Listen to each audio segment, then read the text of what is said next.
नमस्कार। आज हम लोग देखते हैं इतिहास को कि इतिहास क्या है, हिस्ट्री। ठीक है, तो सबसे पहले हम लोगों को ये जानना पड़ेगा कि इतिहास किसको कहा जाता है, ऐसी कौन सी बला है जिसको हम इतिहास कहते हैं। देखिए, इतिहास आज के समय को छोड़कर, आज को केवल छोड़कर, कल से जो प्रारंभ हुआ और अनादिकाल तक, अनंत तक जो समय रहा, उस बीच में जो या उस समय में जो घटनाक्रम हुआ वो इतिहास है। उसी का हम लोगों को अध्ययन करना होता है। जो महत्वपूर्ण विषय रहे, जो महत्वपूर्ण घटनाएं रहीं, उनके बारे में हम लोगों को जानना होता है, वही हमारा इतिहास है।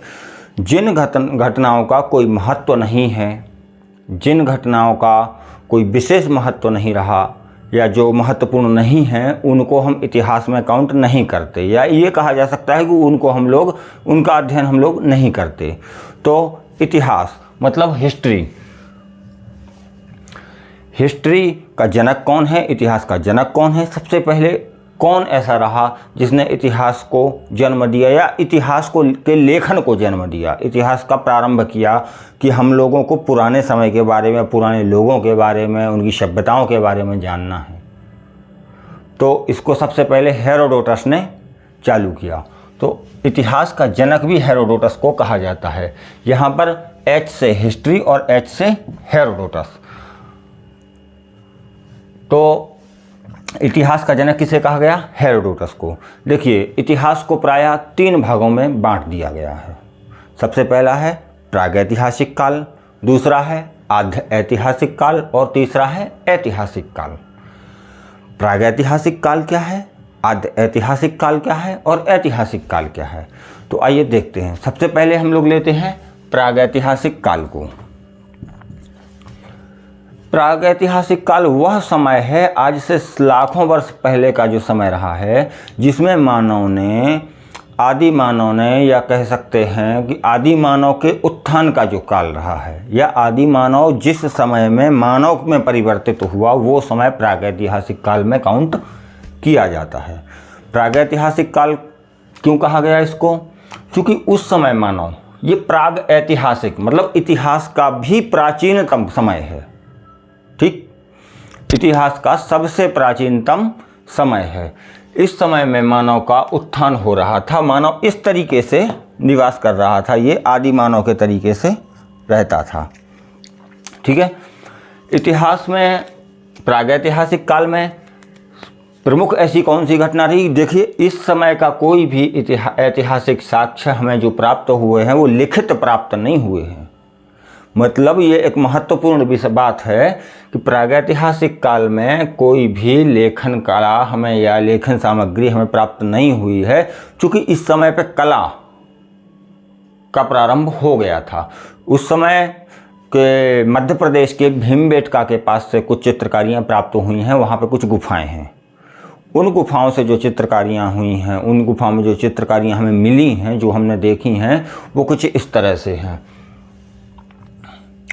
ये इस तरीके से वहाँ पे मानव गुफा के अंदर बनाया गया है। इसके हाथ में एक भाला भी है। ठीक है, तो हम लोग इस चित्रकारी से ये समझ सकते हैं कि उस समय का मानव आखिर तक रहा होगा या शिकार पे अपना जीवन यापन करता होगा। इसके बाद दूसरी चीज़ हम लोग देखते हैं आद्य ऐतिहासिक काल। आद्य ऐतिहासिक काल क्या है? वह समय मानव के इतिहास का या मानव के परिवर्तन का वह समय जिसमें मानव ने लिखने की लिपि का आविष्कार तो कर लिया, लिखना तो प्रारंभ कर लिया, लेकिन उस समय की जो लिपियां हैं उनको हम लोग आज तक पढ़ नहीं पाए हैं। तो इसमें कहा जा सकता है कि आद्य ऐतिहासिक काल में हम उन घटनाओं का वर्णन करेंगे जिनके हमें लिखित साक्ष्य तो प्राप्त हुए हैं। देखिए, साक्ष्य तो दोनों जगह के प्राप्त हुए हैं। प्रागैतिहासिक काल के जो साक्ष्य हैं वो लिखित नहीं हैं, उनको लिखित विवरण हमें कहीं इसका प्राप्त नहीं हुआ है। केवल भीमबेटका या एक दो जगह से कुछ चित्रकारी के साक्ष्य हमें मिले हैं।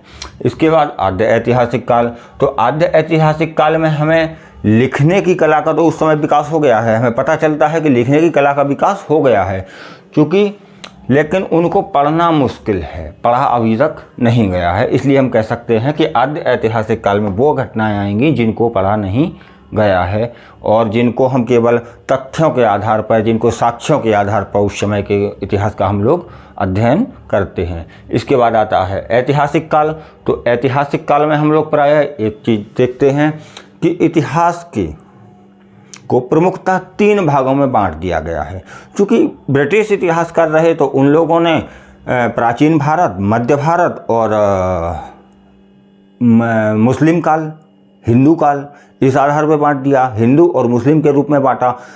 लेकिन जो भारतीय इतिहासकार हैं उन लोगों ने ऐतिहासिक काल को 3 भागों में बांटा है। सबसे पहला है प्राचीन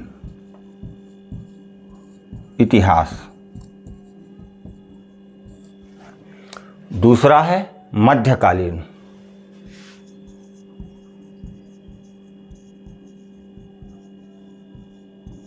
और तीसरा है आधुनिक।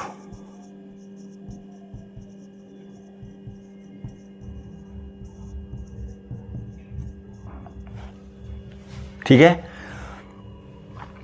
यहाँ पर आधुनिक में कुछ इतिहासकारों ने नेहरू युग का भी वर्णन किया है या इसको नेहरू युग भी कहा है। चूँकि है तो ये आधुनिक भारत का ही या आधुनिक इतिहास का ही एक पार्ट, तो इसको भी हम लोग इतिहास के आधुनिक इतिहास में काउंट कर लेते हैं। चलिए, इसके अलावा एक चीज़ और है कि हम लोगों को देखना है प्रागैतिहासिक काल के अंतर्गत प्रागैतिहासिक काल का जनक किसे कहा जाएगा। क्योंकि इतिहास का जनक तो हेरोडोटस को कहा गया, इतिहास का जनक हेरोडोटस को कहा गया। प्रागैतिहासिक काल का जनक किसको कहा जाएगा, तो प्रागैतिहासिक काल का जनक कहा जाता है रॉबर्ट ब्रूस फूट।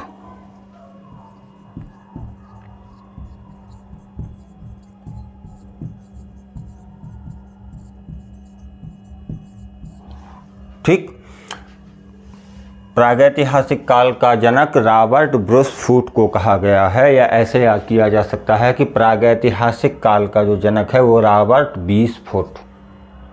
ठीक, सबसे पुराना समय रहा है ब्रूस फूट।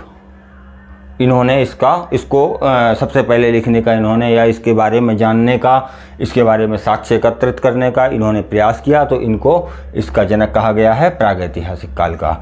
इसके बाद हम लोग देखते हैं आद्य ऐतिहासिक काल। तो आद्य ऐतिहासिक काल का जनक कहा गया है जॉन मार्शल को। ठीक है, आद्य ऐतिहासिक काल का जनक कहा गया है किसको, जॉन मार्शल को।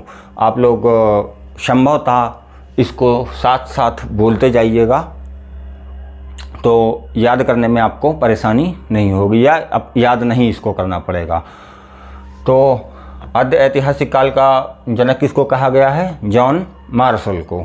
इसके अलावा ऐतिहासिक काल का जनक किसे कहा जाएगा, अब ऐतिहासिक काल का जनक हेरोडोटस को ही कहा जाएगा।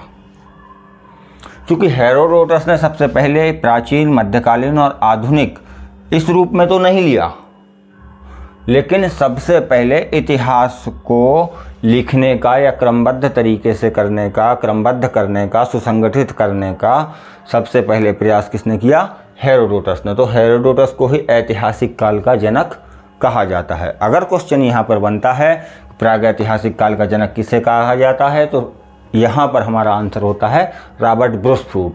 अगर हमारा क्वेश्चन बनता है कि इतिहास का जनक किसे कहा जाता है, तो हम लोग कहते हैं हेरोडोटस। और आद्य ऐतिहासिक काल का जनक किसे कहा जाता है, जॉन मार्शल। ऐतिहासिक काल का जनक हेरोडोटस। इतिहास को प्रमुखतः 3 भागों में बांटा गया है, प्राचीन इतिहास, मध्यकालीन इतिहास और आधुनिक इतिहास। इसके अलावा आद्य ऐतिहासिक काल को भी कुछ कालखंडों में बांट दिया गया है। इसको हम लोग सभ्यताओं के आधार पर बांटते हैं सबसे पहले।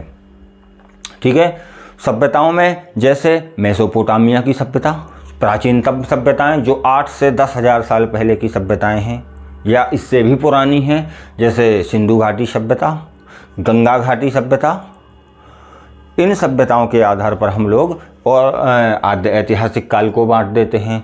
इसके अलावा प्रागैतिहासिक काल में संभवतः उन्हीं चीज़ों को लेते हैं जो सबसे पुरानी रही हैं। ठीक है, तो कहा जा सकता है कि ये सबसे पुराना समय है। सबसे पुराना समय कौन सा है? ऐतिहासिक काल। इसके बाद इस समय मानव कैसा था? तो इस समय मानव था खाद्य संग्राहक।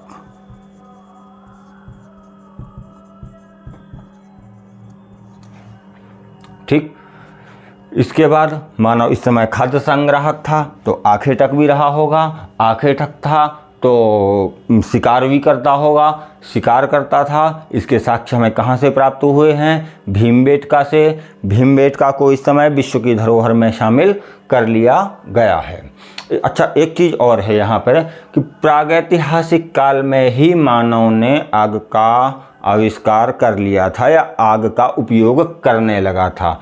ठीक है, तो यहाँ पर आग, ठीक है, ये इम्पोर्टेंट है।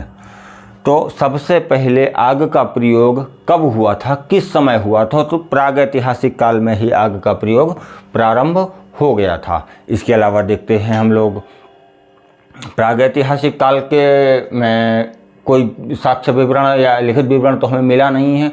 ठीक है, प्रागैतिहासिक काल को 3 कालखंडों में बांट दिया गया है। प्रागैतिहासिक काल को 3 कालखंडों में बांट दिया गया है और संभवतः ये भी कहा जा सकता है कि उसका चौथा रूप भी एक उत्तर पाषाण काल के रूप में आ जाता है। तो इसको 3 कालखंड कौन कौन से हैं? इसके 3 कालखंडों के बारे में, मतलब पाषाण काल के बारे में, मध्य पाषाण काल, पूरा पाषाण काल, नवपाषाण काल। ठीक है, तो इनके बारे में हम लोग नेक्स्ट वीडियो में पढ़ते हैं और इसका एक लास्ट पार्ट रहेगा हमारा उत्तर पाषाण काल। धन्यवाद।